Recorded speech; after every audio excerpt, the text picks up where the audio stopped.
Well, hello again. Here we are on Wednesday, and we are reading through the book of Lamentations together. And today we are in chapter 3. Now, remember, Lamentations is a record of a poet reflecting on a very painful and horrifying event in the history of God's people. Jerusalem, the holy city, the joy of the whole earth, had been destroyed completely by a foreign army. I want you just for a moment to try and picture the scene. As you read through the book of Lamentations, there's some really vivid descriptions of what things were like at the time, but try and picture the scene in your mind's eye for a moment if you can. Jerusalem, this city that was once filled with life and vibrancy and was buzzing and lots of extravagance and spectacular buildings, at this moment in history is flattened. All the buildings are destroyed.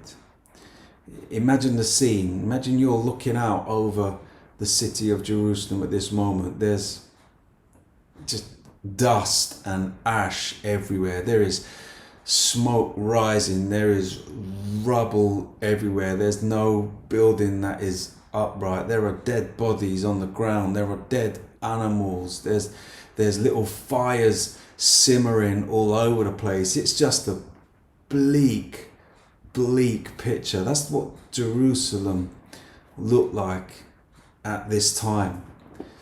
Now imagine, in the middle of that scene, imagine if you began to just see a little green shoot just piercing through the ash, piercing through the rubble. Imagine that.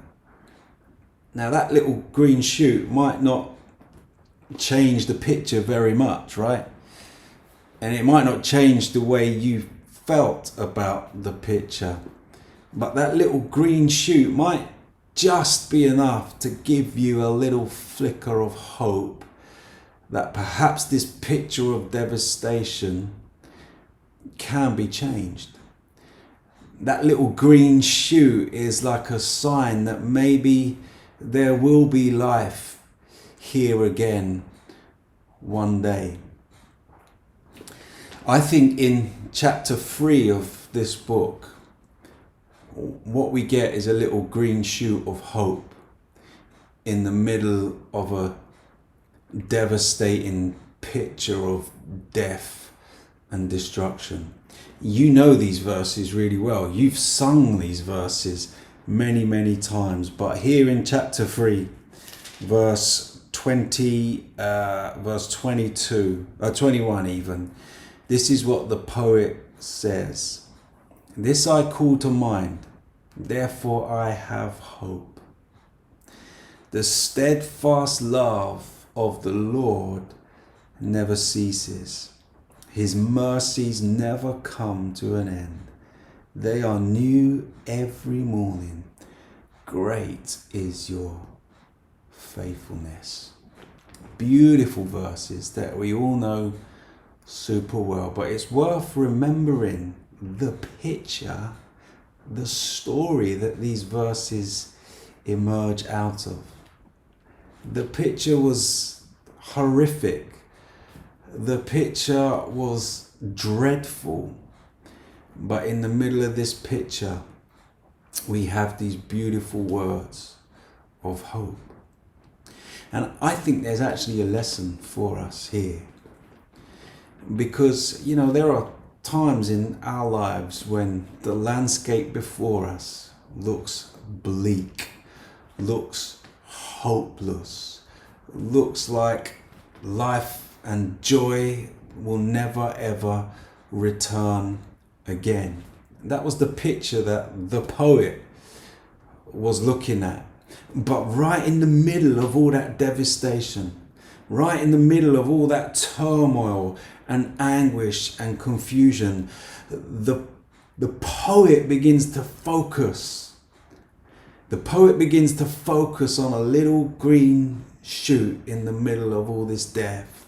The poet says, I'm going to choose to remember something.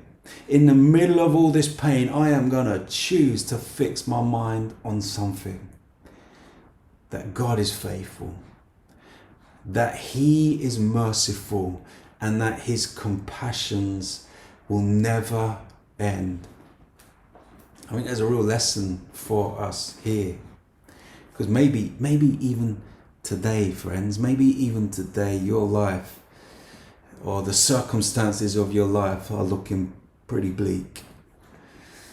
Maybe today the circumstances of your life are making you feel hopeless and helpless. Well, that's how that's how the poet felt in Lamentations chapter 3.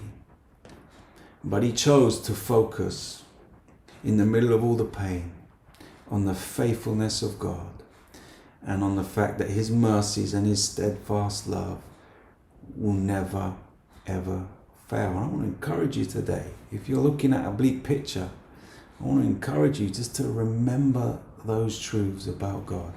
It might not change the picture today. It might not even change the way you feel, to be honest with you, but it may just give you enough hope to get you to the end of this day.